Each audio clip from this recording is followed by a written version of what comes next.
सुरासुर मनुष्य दंड बंदिदम घोई घाई कम मलम परमा बद्धमाणम तीर्थम धम्मस्य कृतारम।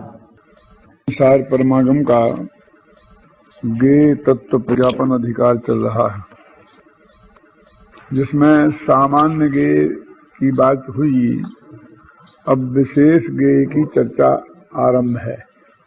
127वीं गाथा से लेकर 144वीं गाथा तक एक विशेष गेयाधिकार का प्रकरण है।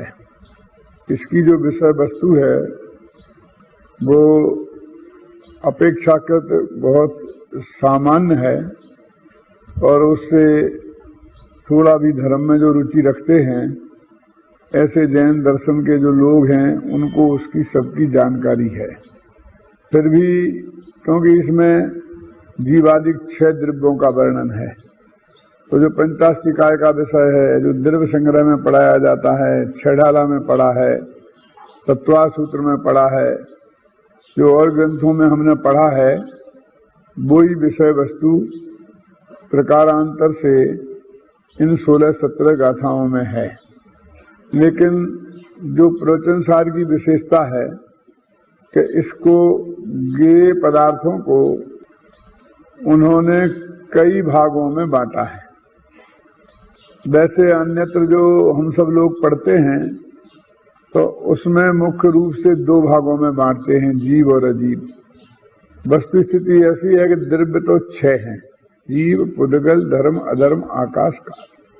इसमें अजीब नाम का कोई द्रव्य तो है नहीं, लेकिन जीव को मुख्य बनाकर उन 6 द्रव्यों को 2 भागों में बांटा।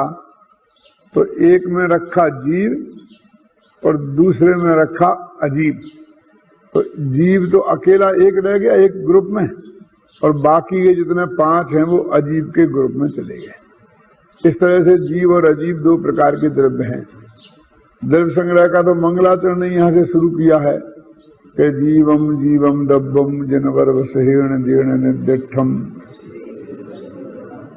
मेरे कहने का कि जिस जिनेन्द्र भगवान ने जीव अजीब द्रव्यों को हमें बताया, उन जिनेन्द्र भगवान को हम नमस्कार करते हैं।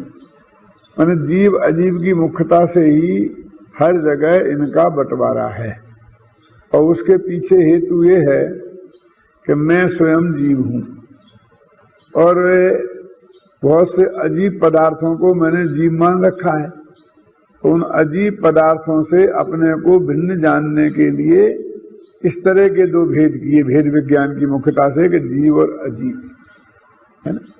इस तरह से बांटकर उन्होंने कर दिए। अब इसमें जीव अजीब का वर्णन है तो वो जीव की परिभाषा है, तो चेतना लक्षण वो जीव है। फिर अजीब की परिभाषा है कि जिसमें चेतना लक्षण नहीं है वो अजीब है।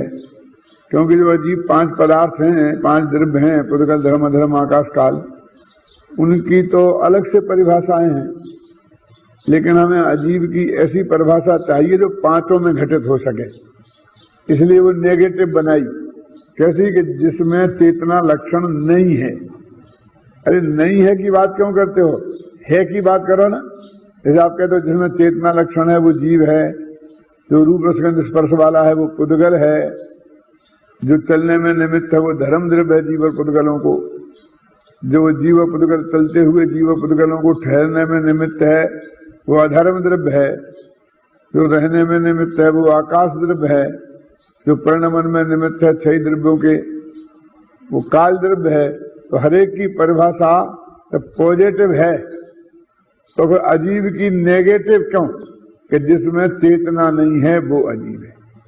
हर जगह तो है बताया था अनंत जी, फिर यहाँ नहीं है की बात क्यों करते हैं कि जिसमें ये नहीं है। तो वो कहते हैं कि भाई अजीब की बात कुछ अजीब ही है, क्योंकि वो खुद ही नेगेटिव है ना, उसका नाम भी तो अजीब है, वो भी तो नेगेटिव है कि जो जीव नहीं वो अजीब। इसीलिए जो जिसमें चेतना नहीं वो अजीब, ख्याल में ना। इस तरह से उनने जीव आदि के जो 6 द्रव्य हैं उन सब की परिभाषा इस विशेष अधिकार में दी, ख्याल में। और वो छड़ाला में भी है, द्रव्य संग्रह में भी है, तत्वा सूत्र में भी है कि 6 द्रव्यों का सामान्य स्वरूप बताया है कि ज्ञान दर्शन उपयोग जिसमें है, उपयोग लक्षणम, उपयोग लक्षण जिसका है, चेतना जिसका लक्षण है, ज्ञान दर्शन चेतना जिसमें विद्यमान है, अथवा ज्ञान चेतना कर्म चेतना और कर्म फल चेतना जिसमें विद्यमान है वो जीव है, और ये चेतना जिसमें नहीं है वो अजीव है। इस तरीके से इनमें जीव अजीव का जो विभाग जैन दर्शन के और ग्रंथों में है वो इसमें भी है। इसमें विशेषता इस बात की है कि इनने ऐसे विभाग कई किए, जैसे जीव अजीव, तो का लोक अलोक, निष्क्रिय सक्रिय, द्रव्य विशेष गुण विशेष, मूर्त अमूर्त, सप्रदेशी अप्रदेशी, यानी ऐसे नेगेटिव इनने कई हिस्से बनाए। उनकी बातें और अन्य ग्रंथों में नहीं है सो बात नहीं है। वहां भी मूर्तिक सो पुद्गल, और जो अमूर्तिक, जो बाकी के 5 द्रव्य को अमूर्तिक कहते हैं ना, उनकी चर्चा अन्यत्र भी है। लेकिन जैसे व्यवस्थित ढंग से इन्होंने इन सारे मुद्दों को उठाया है कि पहले जीव अजीव की बात कर ली, फिर बताया उसको लोक अलोक में बांटा, माने सारी दुनिया को पहले जीव अजीव में बांटा, 2 भागों में बांटा, माने बांटा 2 ही भागों में है। तो जीव अजीव को उन्होंने पहचान बता दी, हर एक द्रव्य की पहचान बता दी, और फिर बाद में उसे लोक अलोक में बांटा कि 6 द्रव्य जहां विद्यमान है वो लोक, और जहां अलोक आकाश है, अब वहां तो आकाश के भेद हैं। अपन तो ऐसा कहते हैं आकाश 2 प्रकार का है, लेकिन इन्होंने यहाँ ये अपनाया है कि सारे जो 6 द्रव्य समुदायक विश्व है, इनने विश्व को 2 भागों में बांटा, पहले जीव अजीव और फिर उसी विश्व को लोक अलोक, ऐसे 2 भागों में बांटा। क्या और क्या किस रूप में प्रस्तुत किया कि जहां 6 द्रव्य हैं, 6 द्रव्यों का समुदाय है, उसका नाम लोक, और जहां अकेला आकाश है उसका नाम अलोक। अब ऐसी परिभाषा बोलते हैं, जिस आकाश के जिस हिस्से में 6 द्रव्य रहते हैं, बाकी के 5 द्रव्य भी रहते हैं, उसे बोलते हैं लोक। और कहते आकाश के 2 भेद हैं, लोकाकाश और अलोकाकाश। वो कहते कि नहीं, आकाश के नहीं, विश्व के 2 भेद हैं, क्या लोक और अलोक। लोक कहते विलोक कहते षड्द्रव्यानि यत्र, जहां 6 द्रव्य दिखाई देते हैं, 6 द्रव्य हैं, उनका नाम है लोक। षड्द्रव्यमयी, 6 द्रव्यमय है वो लोक, और उससे जो इतर है वो अलोक। क्यों आ है ना, ये जीव से इतर है वो अजीब, तो लोक से इतर है वो अलोक। क्योंकि लोक और अलोक नाम पड़े हैं, ये भी तो एक लोक पॉजिटिव और अलोक उसके नेगेटिव है। जो लोक नहीं वो अलोक, इसका मतलब 6 द्रव्यों के समुदाय को लोक बोलते हैं। छठा में आता सद द्रव्यमयी, लोक के बारे में आता ना, 6 द्रव्यमय है उसे लोक कहते हैं। 6 द्रव्यों के समूह को विश्व कहते हैं। आपने जैन सिद्धांत प्रवेश काल में पढ़ा है। ऐसा नहीं कि जिसमें 6 द्रव्य रहे वो लोक नहीं है, वो तो लोकाकाश है। क्या ना, जिसमें 6 द्रव्य पाए जाए, आधार आधे संबंध बताया जाए, तो वो तो है लोकाकाश। और जो 6 द्रव्यों का समूह उसका नाम है लोक, और जहां 6 द्रव्यों का समूह नहीं है उसका नाम है अलोक।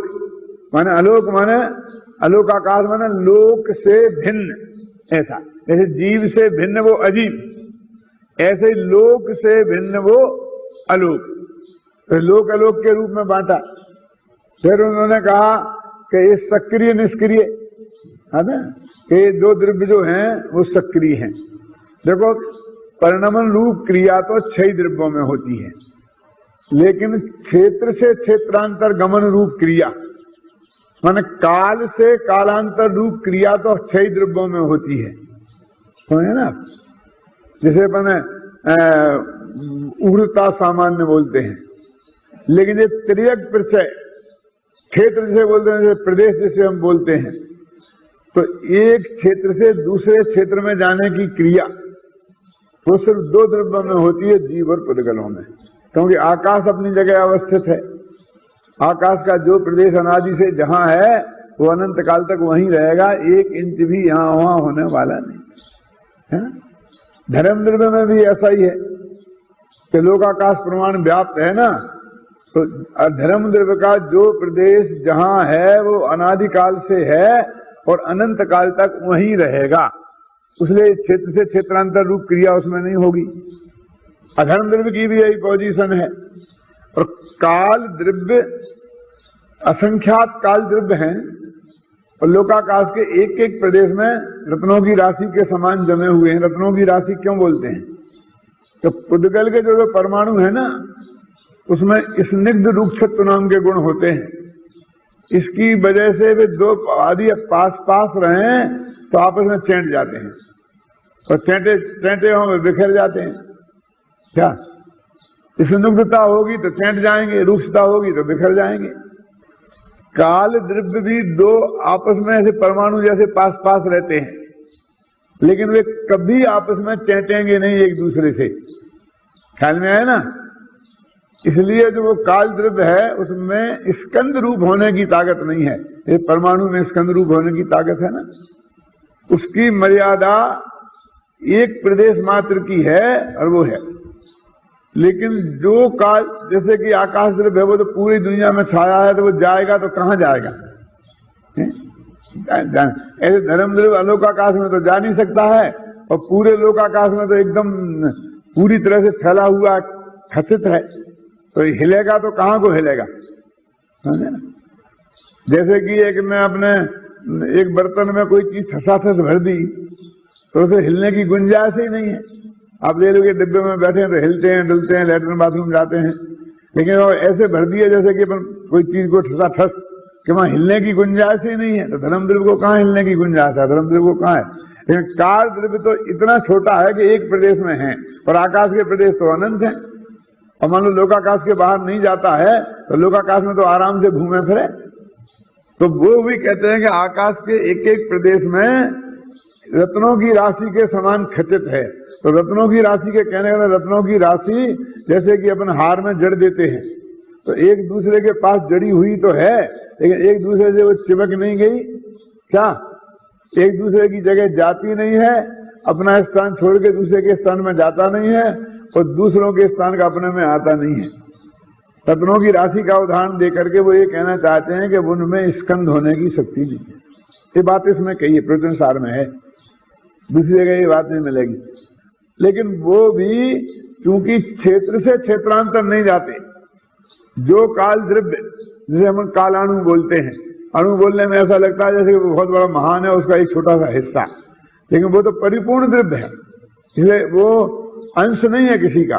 तो काल द्रव्य जहां अनादि काल से जिस आकाश के प्रदेश में जो काल द्रव्य स्थित है वो अनादि से वहीं है और अनंत काल तक वहीं रहेगा, वहां से हिलने वाला नहीं है। तो इस चार द्रव्यों की ये पोजीशन है, आकाश, धर्म, अधर्म और काल, और इस दृष्टि से उनको निष्क्रिय कहते हैं। उनमें परिणमन नहीं होता है ऐसी बात नहीं है, यहाँ परिणमन का नाम क्रिया नहीं है। देखो सारे जगह लोक में जहां वर्णन होता है सारी जगह क्रिया परिणमन का नाम होता है। तो जो परिवर्तन होता है ना, जो बदलते हैं ना, उसको क्रिया बोलते हैं कि नहीं बोलते हैं? क्या हलन चलन हो रहा है, ये हो रहा है, मतलब उस क्रिया काय को, परिवर्तन को क्रिया बोलते हैं। लेकिन यहाँ स्पेशल शब्द में क्षेत्र से क्षेत्रांतर रूप गमन का नाम क्रिया है। एक आकाश के प्रदेश से दूसरे आकाश के प्रदेश में जाना, उसका नाम क्रिया है। तो कहते हैं कि उन्होंने द्रव्यों को सक्रिय और निष्क्रिय इन दो भागों में बांटा। और जीव और पुद्गल दो सक्रिय द्रव्य हैं और बाकी के निष्क्रिय हैं। इसको प्रवचन सार में इस रूप में कहते हैं क्रियावान और भाववान। तो भाववान तो 6 द्रव्य हैं, भाव माने वही परिणमन, परिणमन रूप क्रिया, और क्रियावान माने क्षेत्र से क्षेत्रांतर क्रिया रूप सिर्फ 2 द्रव्य हैं। तो ऐसे इन्होंने भाववान और क्रियावान ऐसा वर्गीकरण भी किया। तो क्या जीव अजीव, लोक अलोक, भाववान और क्रियावान, ऐसे विभिन्न प्रकार के भेदों में बांट कर इन्होंने यहां द्रव्य विशेष की चर्चा की। ये प्रवचनसार की विशेषता है, ऐसे रूपों में बांटकर। ये सब चर्चाएं दूसरी जगह भी हैं, लेकिन जिस तरह से व्यवस्थित रूप में इसमें है क्रम से, ऐसी दूसरी जगह नहीं है। अब वो जो क्षेत्र से क्षेत्रांतर रूप क्रिया की बात है, उससे ही प्रेरक निमित्त और उदासीन निमित्त की चर्चा उसी के आधार पर होती है। जैसे प्रेरक निमित्त कौन, तो अपन फटाफट कह देते हैं गुरु जी प्रेरक निमित्त हैं, डंडा मार के पढ़ाएं। तो पुस्तक जो है वो उदासीन निमित्त है, क्योंकि वो तुम पढ़ो तो तुम्हें सहायता दे देती है, लेकिन तुमको बाध्य नहीं करती है कि तुम नहीं पढ़ो। तो जैसे गुरु जी बाध्य करते हैं, लेकिन ऐसी व्याख्या तो नहीं की शास्त्रों में। शास्त्रों में तो ऐसा लिखा जो क्रियावान द्रव्य हैं उनको प्रेरक निमित्त बोलते हैं, और जो निष्क्रिय द्रव्य हैं उनको उदासीन निमित्त बोलते हैं। ऐसी बर्बाद है। जैसे अपन ने उसमें उदाहरण दिया ना, हवा जो है वो ध्वजा को चलने में, क्यों हवा चलती है तो प्रेरक निमित्त है। तो ये तो कहते क्रियावान, जैसे बोलते हैं ना कि धर्म द्रव्य है वो उदासीन निमित्त है, क्योंकि वो क्रियावान नहीं है, एक जगह से दूसरी जगह नहीं जाता है। और वो निमित्त काहे में है, गति में। तो गति वाले द्रव्य को निमित्त तो वो खुद भी दौड़ना चाहिए ना।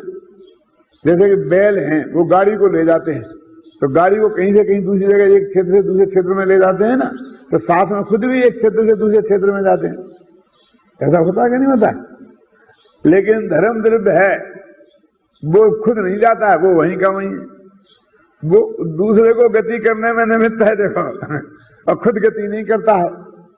तो जिसमें खुद गति नहीं हो उनको वो उदासीन निमित्त कहते हैं। ऐसा नहीं है कि जो प्रेरक निमित्त हैं वे कुछ ज्यादा बलवान हैं, क्योंकि डंडा मार मार के पढ़ाते हैं गुरुजी, हवा खूब चल चल करके उसे हिला देती है। इसलिए इसी वजह से इस भाषा से और लोगों के चित्त में जो ऐसा भ्रम खड़ा होने लग गया कि प्रेरक निमित्त जो है वो ज्यादा बलवान है और वो काम कराते हैं, उदासीन तो ठीक है ऐसे ही पड़े रहते हैं। तो उन्होंने लिखना पड़ा कि सभी निमित्त कार्य होने में तो धर्मास्ति काय के समान ही उदासीन है। तो फिर आपने ऐसा प्रेरक और उदासीन ऐसे भेद क्यों किए? तो उन्होंने कहा कि ये बताने के लिए कि वो निमित्त में क्षेत्र से क्षेत्रांतर रूप गति होती है, ऐसा निमित्त है। इसमें क्षेत्र से क्षेत्रांतर रूप गति नहीं होती है, ऐसा निमित्त है। उन्होंने कहा इच्छावान और क्रियावान, इन निमित्तों को प्रेरक निमित्त कहते हैं। तो जीव द्रव्य इच्छा भी है और क्रिया भी है, और पुद्गल में अकेली क्रिया है, इच्छा नहीं है। और जिनमें इच्छा नहीं है और गति नहीं है, धर्म द्रव्य अधर्म द्रव्य आकाश और काल में न इच्छा नहीं है गति भी नहीं है, तो ये चार द्रव्य उदासीन निमित्त हैं और जीव और पुद्गल प्रेरक निमित्त है। ऐसा वर्गीकरण कर दिया। अब हम क्या करते हैं, जो उदाहरण खोजते हैं अन्ना जी, वो जीव और पुद्गलों में ही दोनों भेद करते हैं। मैंने अपन ऐसा करते हैं कि 100 पाड़ों में से पाड़ी छांटते हैं, नहीं सहता पाड़ा समझ रहे, वो 100 पाड़े खड़े कर दो और कोई एक इसमें से एक बहुत बढ़िया पाड़ा छांट दो तो समझ में आता है कि एक पाड़ी छांट के लाओ इनमें से। बैलों में से गाय छांटते हैं, ऐसा समझ लीजिए आप।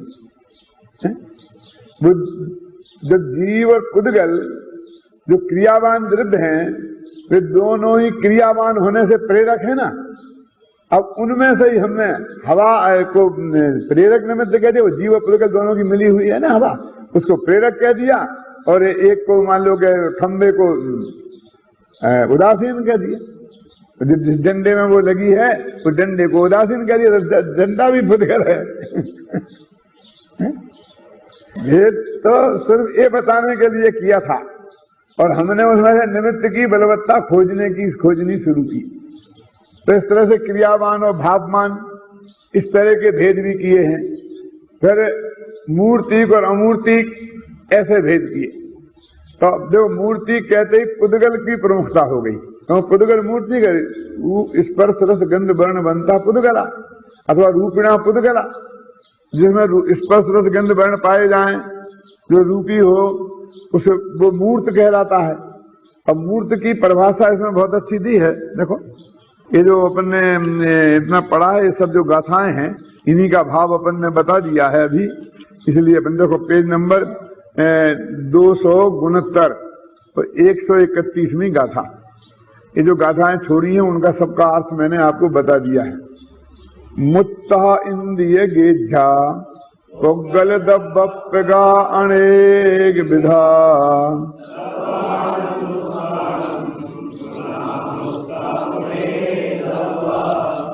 कभी कहते मूर्त अमूर्त में हमने द्रव्यों का विभाग किया। तो मूर्त का अर्थ क्या है? तो उन्होंने अपनी पहचान के लिए कहा इंद्रिय गेझा, जो इंद्रियों से पकड़ में आए उसको मूर्त कहते हैं। देखो पकड़ता उसे जानता तो आत्मा ही है, इंद्रियां नहीं जानती, इंद्रियां तो जड़ हैं। लेकिन जिनके जानने में क्षयोपम ज्ञान वालों को इंद्रियां निमित्त होती हैं, तो इंद्रिय गेझा वो इंद्रियों के द्वारा ग्रहण किए जाते हैं। ऐसा क्यों बोला? क्षयोपम ज्ञान के निमित्त वालों, केवल ज्ञान भी तो उनको बिना इंद्रियों के सीधे ही ग्रहण करते हैं। ऐसी कोई अनिवार्य थोड़ी है कि हम रूप को अकेली आंख ही से देख सकते हैं और आंख नहीं हो तो नहीं देख सकते। केवली भगवान बिना आंख के रूप को देखते कि नहीं देखते हैं? तो लेकिन जिन संसारी जीवों को मूर्ति और अमूर्ति का भेद बताना है, वे संसारी जीव रूप को आंख के माध्यम से ही जानते हैं। तो उनको पहचानने में सुविधा जल्दी बन जाए, इसलिए उसको उन्होंने कह दिया क्या कि मुत्तम इंद्रिय गेझा है ना। मुत्ता इंद्रिय गेझा, मूर्त किन्हें कहते हैं? जो इंद्रियों से पकड़ में आए। वास्तव में कहना तो यह चाहिए कि जिसमें रूप रसगंध स्पर्श पाए जाए, क्योंकि पॉजिटिव तो वो है ना, रूप रसगंध स्पर्श है जो उनमें। अब इनमें तो अपन ने अपनी तरफ से बात कही, क्यों? उसको रूप को रूपी की तरफ से बताना चाहिए ना। रूप का लक्षण रूपी पदार्थ में मिलेगा ना, तो लक्षण ऐसा होना चाहिए ना जो रूपी पदार्थ में मिले। वो तो हम में मिल रहा है, इंद्रियों से तो ग्रहण जीव करता है ना उन्हें। वो लक्ष्य, और लक्ष्य क्या है? मूर्त पदार्थ। तो लक्षण मूर्त में रहना चाहिए ना, मतलब लक्षण लक्ष्य में रहना चाहिए ना। तो लक्ष्य तो वहां है और लक्षण यहाँ, कि तुम्हारी पहचान के लिए सुविधा तुम्हें हो जाए कि तुम्हें जो इंद्रियों के माध्यम से जितनी जानकारी हो रही है वो सब मूर्त पदार्थों की हो रही है। और मूर्त पदार्थ अकेला एक पुद्गल है, तो पुद्गल ही तुम्हारे जानने में आ रहा है। कि ये बात इसलिए जानना जरूरी है कि हमने इंद्रियों के प्रति बहुत उपकृत भाव हो गया है, हम कृतज्ञ हो गए हैं और उनकी कृतज्ञता में हम बहुत दब गए हैं। तो नहीं कि तुम मारम साधवो विस्मरन्ति, किए हुए उपकार को सज्जन लोग भूलते नहीं है। कोई ने हमें जरा सा भी उपकार कभी किया हो तो जिंदगी भर याद रखते हैं ना, हम कृतज्ञ थोड़ी हैं। ये हमारे अंदर में भावना है और हमने कोई ये दिमाग में जम गया है कि ये इंद्रियां हमें ज्ञान में बहुत बड़ी इन्होंने उपकार हम पर किया है। तो निमित्त उपकार शब्द आता भी है ना, ये इनने उपकार किया हमसे। तो कहते हैं कि ये पुद्गल को जानने में, मूर्त पदार्थ को जानने में इनने हमें बहुत उपकार किया है। आंख नहीं होती तो रूप दिखाई नहीं देता। देखो मैं आपको एक कहता हूं कि ये आप कल्पना करो इस बात के लिए कि जिसकी आंख नहीं है और हमारे आंख है, तो हम अपने को कितना भाग्यवान समझते हैं और उनको कितना अभागा समझते हैं। बहुत से लोग तो ये कहते हैं कि आंखें गई तो समझ लो जीवन गया, बस मर गए। मौत जैसा लगता है कि नहीं लगता है? क्या रहा, तो जिंदगी में कोई रस ही नहीं रह गया। तो ये इंद्रियों ने हमको ज्ञान में बहुत बड़ा सहयोग किया। ऐसा इंद्रियों का उपकार हमारे माथे पर बहुत है और उससे हम कृतज्ञ हो गए और कृतज्ञ होकर के अपने मन में ऐसा समझते हैं कि इन्होंने बहुत उपकार हमारा हमसे किया, क्योंकि इनने हमें ज्ञान में निमित्त हैं। ज्ञान को जानने में हमें बहुत, शास्त्र पढ़ने में कितने आंखों ने सहारा दिया है, कानों ने प्रवचन सुनने में हमें कितना सहारा दिया है। तो इस तरह से इनके प्रति हम बहुत ही कृतज्ञता में ज्ञापन करते हैं। तो इसके लिए उन्होंने यहाँ बताया कि भाई इंद्रिय ज्ञान तो ज्ञान नहीं है, क्योंकि अपने तो बाल बोध पाठमाला भाग 3 में लिखा है कि इंद्रिय ज्ञान तुच्छ है, क्योंकि वो आत्मा के जानने में निमित्त भी नहीं है। वो एक तो उपादान तो है ही नहीं, जो असली कारण तो वो है ही नहीं। पुद्गल के जानने में भी निमित्त ही है, वहां भी उपादान तो नहीं है, लेकिन वो पुद्गल के जानने में है, आत्मा के जानने में नहीं है ना। और हम अनंत काल से इस संसार में आत्मा को नहीं जानने की वजह से रख रहे हैं। मुख्य रूप से गौण रूप से तो जो वस्तु का स्वरूप है वो पूरा नहीं जानते हम, जीव अजीव सबका, इसलिए रख रहे हैं। समय सार में ये गाथा है कि जो जीव को नहीं जानता है वो अजीब को भी नहीं जानता है, ऐसा है क्या नहीं? और जो जीव और अजीब को नहीं जानता है वो समझ इसी कैसे हो सकता है? देखा करेंगे, जीवम जीवम अजानंतो कहम होन्ति सद्म दिट्ठी, ये सब देखे नहीं? तो ऐसा नहीं लगा जो जीव को नहीं जानता है वो समझ इसी कैसे हो सकता है, ऐसा क्या देखा? देखा ना, जो जीव को नहीं जानता है वो अजीब को भी नहीं जानता है, और जो जीव और अजीब दोनों को नहीं जानते हैं वो समझ इसी कैसे हो? क्यों? तो फिर अजीब को जानना क्या नहीं जानना? तो कहते इसमें अनेकांत है कि ये जीव नहीं है इतना जानना, ऐसा जानना, और उसकी डिटेल जानो तो ठीक और ना जानो तो ठीक। अब इसको जानना कहें कि नहीं जानना कहें, बोलो निहाल सिंह जी? तो ये मैं नहीं हूं इतना जाना ना, ये जाना कि नहीं जाना? ये तुम्हें दिखा कि नहीं दिखा? नहीं तो कैसे कह रहे कि ये मैं नहीं हूं? इतना जानना जरूरी है, इसलिए लिखा ना कि जीव अजीव को जाने बिना आत्मा का कल्याण नहीं होता। और जब हम ये कहते हैं कि भैया जब तक जीव को जाना नहीं, आत्मा को तूने नहीं जाना, इसलिए तू अनंत दुखी है, उसमें भी वो इंक्लूडिंग है, क्योंकि आत्मा को अस्थि से जानना, वो आत्मा को जानना है, और आत्मा को नास्ति से जानना, उसका नाम अजीब को जानना है। तो आत्मा को नास्ति से जाना तो अजीब जानने में आ गया कि ये आत्मा है, ये जीव को जानना है, और ये आत्मा नहीं है, ये अजीब को जानना है। तो ऐसा कह लो, चाहे ये कह लो कि वो हमारा आत्मा ही की जानना है। तो देखो एक आदमी ने डॉक्टरी पढ़ी, तो डॉक्टरी वाले को दवाइयां जानना जरूरी है, बीमारियां जानना जरूरी है, ठीक है कि नहीं? तो और चीज तो जानना जरूरी नहीं है, कानून जानना तो जरूरी नहीं है ना। तो कानून नहीं जाने तो भी बढ़िया डॉक्टर हो सकता है क्या नहीं? तो जैसा कानून जानना जरूरी नहीं है, तो भाषा जानना भी जरूरी नहीं है, क्यों? नहीं, ये बात नहीं। भाषा जानना जरूरी है, क्योंकि वो दवाई का नाम तो किसी भाषा में होगा। कानून के जानने में और भाषा के नहीं जानने में फर्क है।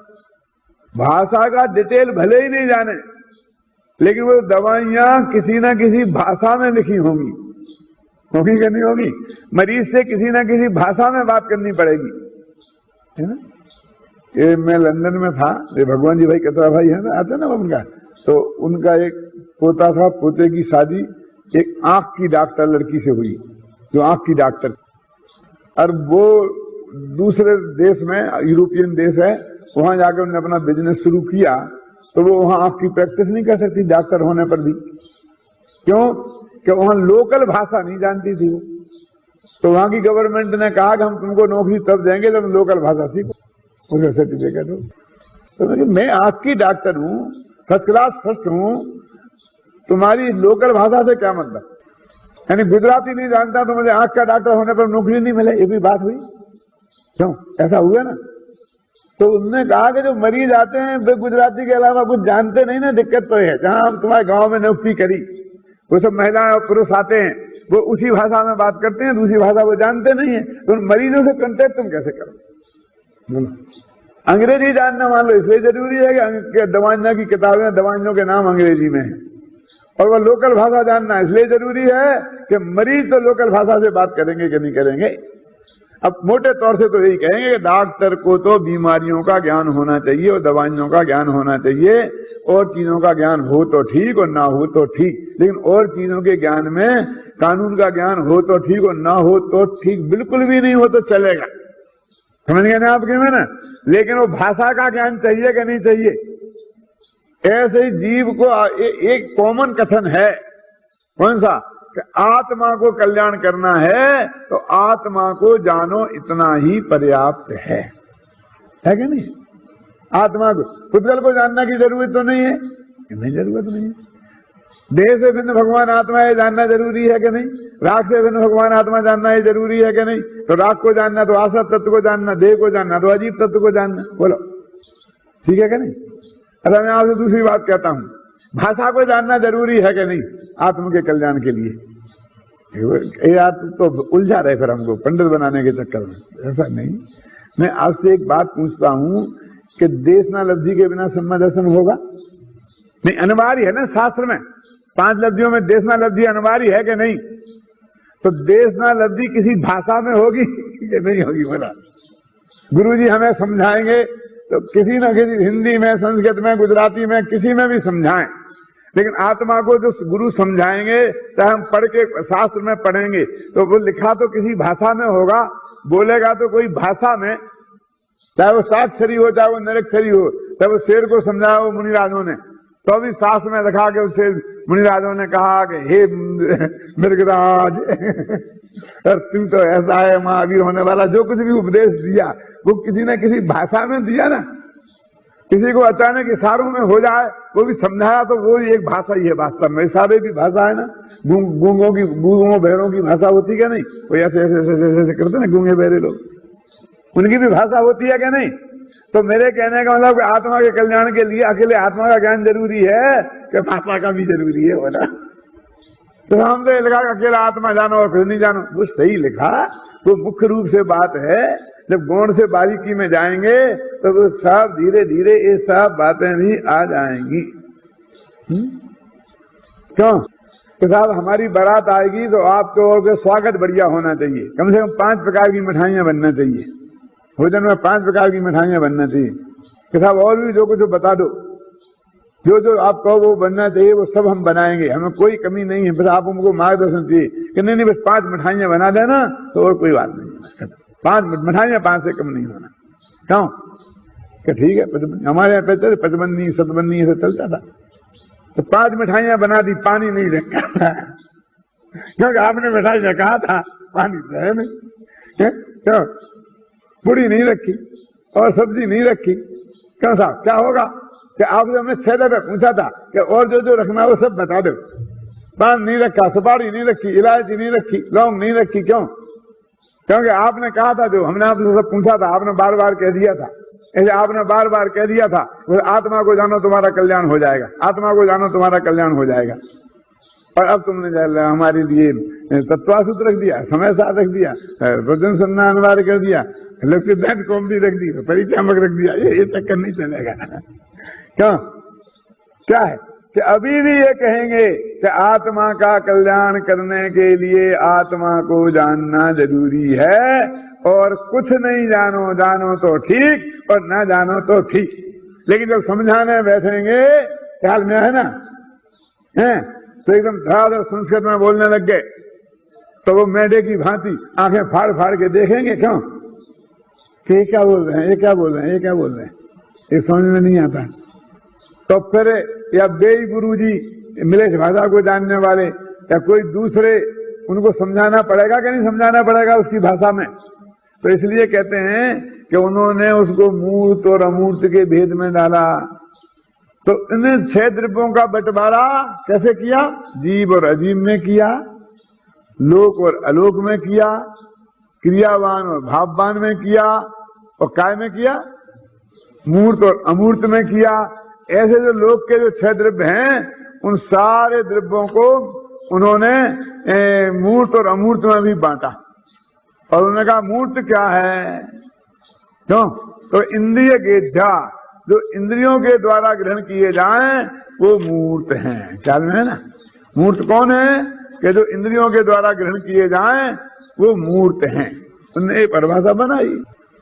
तो इसका मतलब ये नहीं कि बिना इंद्रियों के द्वारा ग्रहण करा वो तो अतिव्याप्ति दोष हो गया, क्योंकि सिद्ध भगवान जो हैं वो उनको बिना इंद्रियों के ग्रहण करते हैं। अरे भाई, वो अतिव्याप्ति अव्याप्ति को हमें न्याय शास्त्र में रखो। ये बात हम इसलिए बता रहे हैं कि तुम्हारी समझ में आ जाए।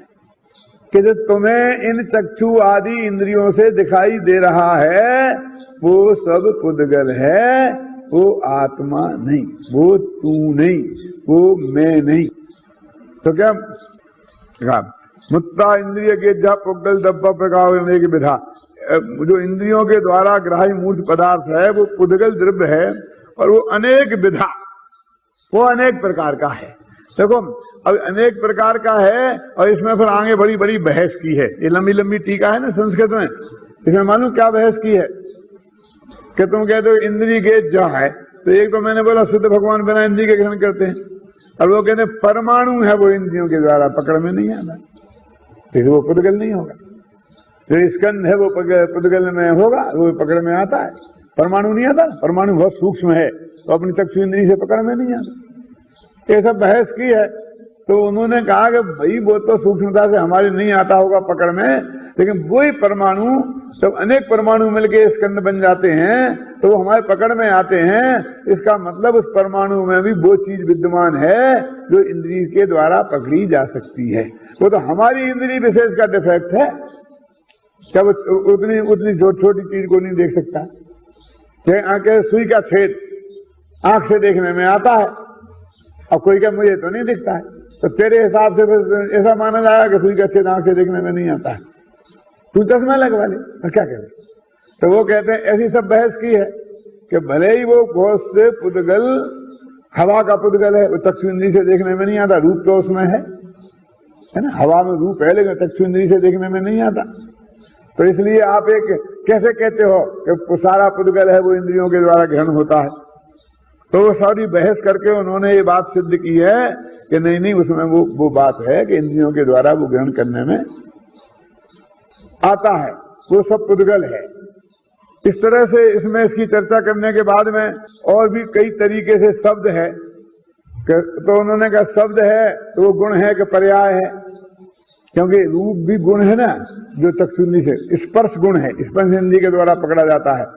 तो रस गुण है, रसना इंद्रिय के द्वारा जो पकड़ में आता है। घ्राण मन गंध भी गुण है और रूप भी गुण है, लेकिन शब्द को अपने यहां पुद्गल द्रव्य की पर्याय कही है।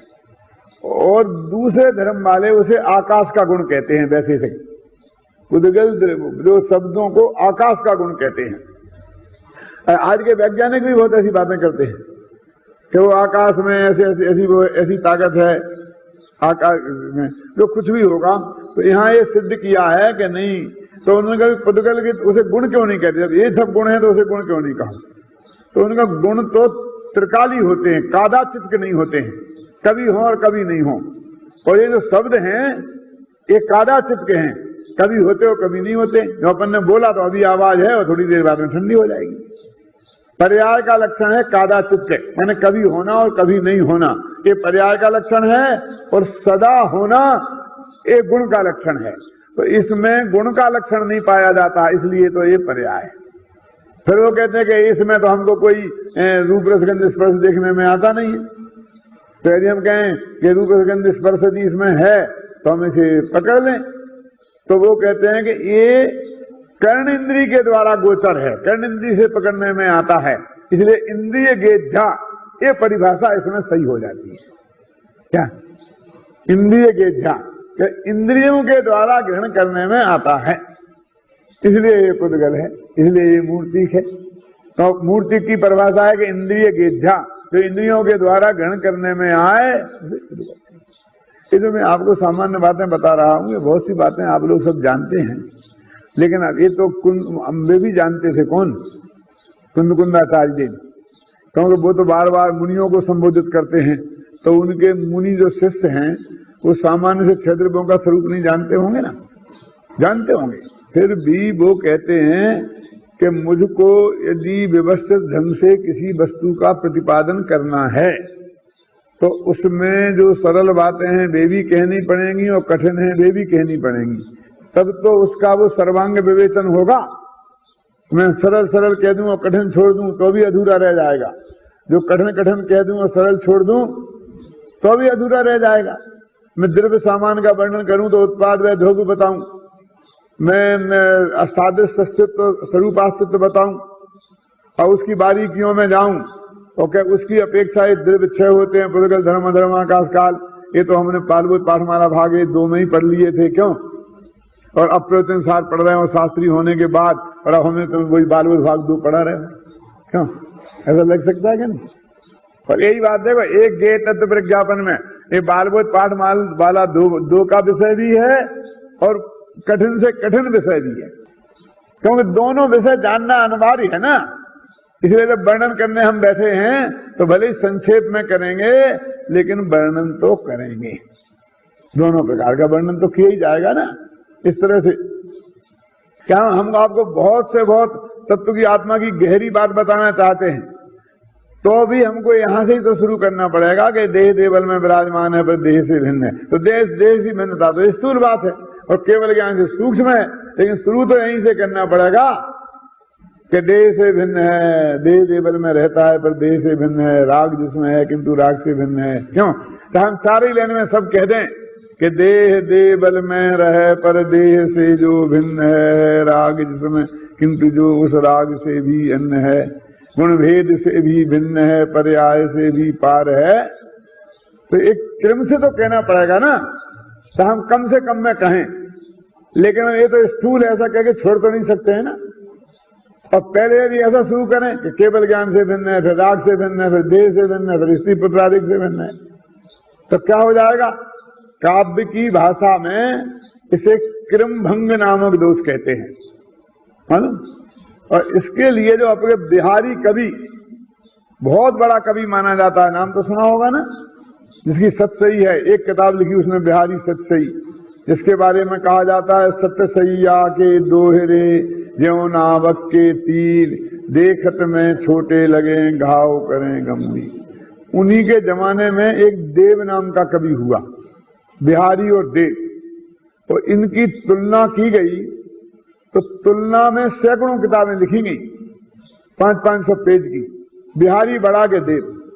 और बिहारी ने सिर्फ 700 दोहे लिखे और देव की 72 किताबें हैं, और एक एक छंद भी सब मनहन कवित्व, माने 31 सवैया, एक लाइन में 21 अक्षर, ऐसी 4 लाइनें, उसका नाम 21 सवैया, लंबे लंबे छंद, और 72 किताबें लिखी। अरे सब लोगों का 99% लोगों का मत ये रहा कि बिहारी महान कवि है, क्योंकि इसमें अधिक से अधिक बात को कम से कम में कहने की ताकत है। लेकिन वो बिहारी का एक दोहा ऐसा है कि उसको हमेशा दोष के रूप में ही उदाहरण दिया जाता है। कौन सा दोहा? एक क्रमभंग नाम का दोष जो बनता है याद किसी को? कोई कोटिक संग्रह, कोई लाख हजार, वो संपत्ति रघुपति सदा विपत्ति विदारन हार। क्या कि कोई करोड़ों रुपया इकट्ठा करो, कोई लाखों करो, कोई हजारों करो, मेरे लिए कुछ नहीं चाहिए, मेरे लिए तो यदुपति हैं, श्री कृष्ण में हैं, वे ही मेरी संपत्ति हैं। कोई कोटिक संग्रह, कोई लाख हजार, वो संपत्ति यदुपति सदा विपत्ति विदारन हार। विपत्ति को दूर करने वाले यदुपति ही मेरी संपत्ति हैं। तो कहते देखो इतना बड़ा कवि ने इतनी बड़ी गलती की। ऐसा कहते कोई हजारों संग्रह, कोई लाखों करो और कोई करोड़, तो ऐसा क्रम कहना चाहिए, तो वो उल्टा कहता है। एक क्रमभंग नाम का दोष है। देखो जैसे हम आपसे कहें कि देखो साहब आपको जो हमारी संस्था के चंदा के लिए 1000 रुपया देना पड़ेगा, और 1000 नहीं दे सकते तो 1 लाख दे दो, और 1 लाख नहीं दोगे तो मैं 1 करोड़ से कम नहीं दूंगा। तो पागल माना जाएगा ना। तो क्यों ये कहेगा आपको 1 करोड़ देना पड़ेगा, 1 करोड़ नहीं देते लाख दो, लाख नहीं तो 1000 देने दो, नहीं 101 तो लेके ही रहूंगा। ऐसे क्रम में बोले ना, ऐसा बोलना चाहिए कि नहीं बोलना चाहिए? क्रम में कैसा बोलना चाहिए? तो ऐसे ही मैं देह नहीं हूं, मैं राग नहीं हूं, मैं सम्य दर्शन नहीं हूं, मैं केवल ज्ञान नहीं हूं, एक क्रम होना चाहिए। लेकिन हम सब बिहारी जैसी गलती कर रहे हैं, सब वहां से शुरू करते हैं। क्या वो इसलिए कहते हैं कोई देशनालब्धि भी है, आत्मा की बात भी है। तो यहाँ पर मूर्तः इंद्रिय से ग्रहण हो गए, वो मूर्त है, और उसकी व्याख्या इन्होंने फिर आगे अच्छी विस्तार से की है, ख्याल में है ना, कई तरीके से। फिर सप्रदेशी और अप्रदेशी का भेद भी किया है इनमें।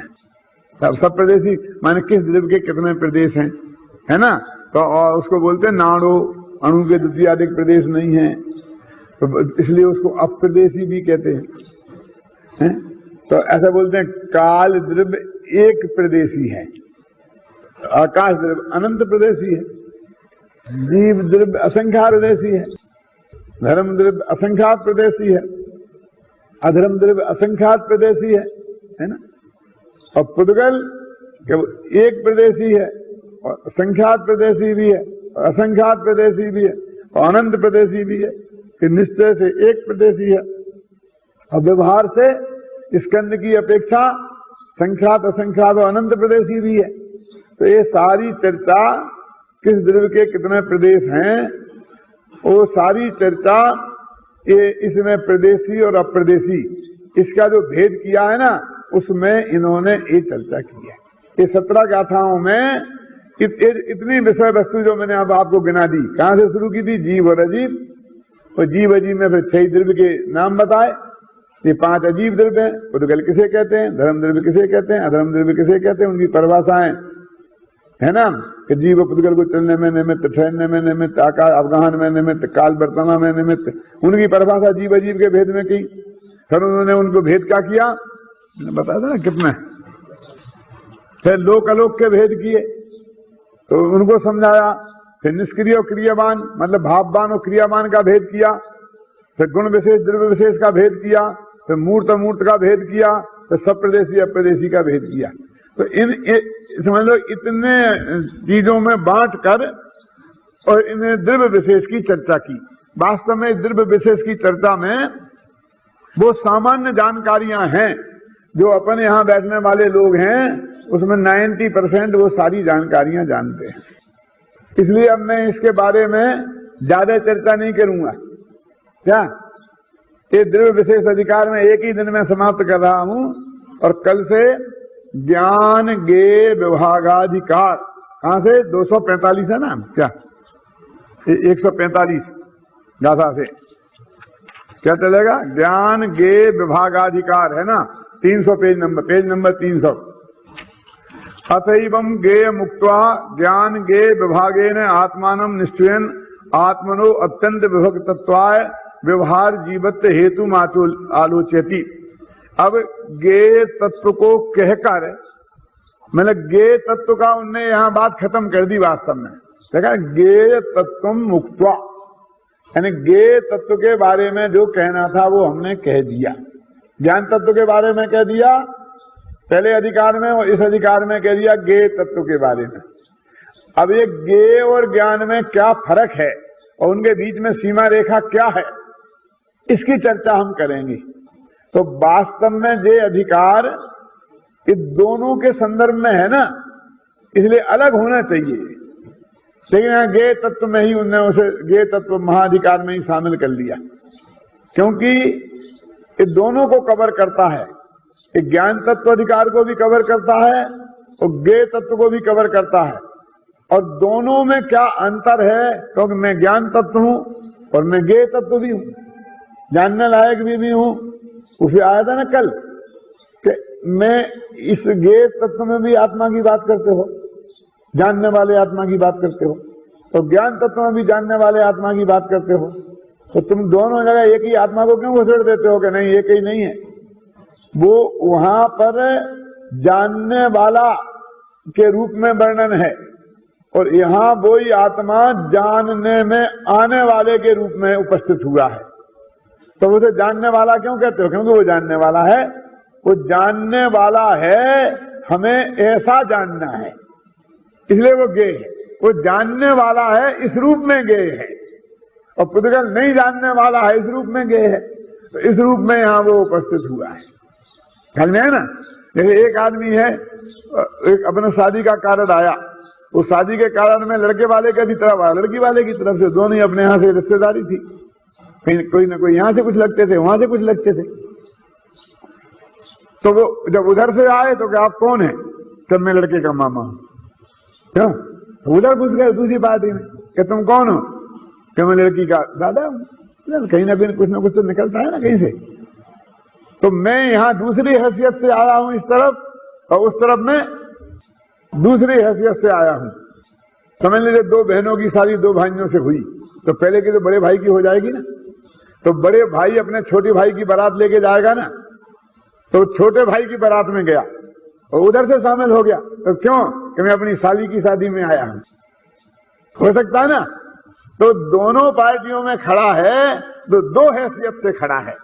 ऐसे ये भगवान आत्मा ज्ञान तत्व प्रज्ञापन में जानने वाले तत्व के रूप में खड़ा है, और ज्ञेय तत्व प्रज्ञापन में जानने में आने वाले के रूप में खड़ा है। और चूंकि स्वभाव उसका जानना है, तो जब वो जानने में आएगा तो ऐसे ही तो आएगा कि जो जानने में जो आत्मा आ रहा है वो आत्मा जानने वाला तत्व है।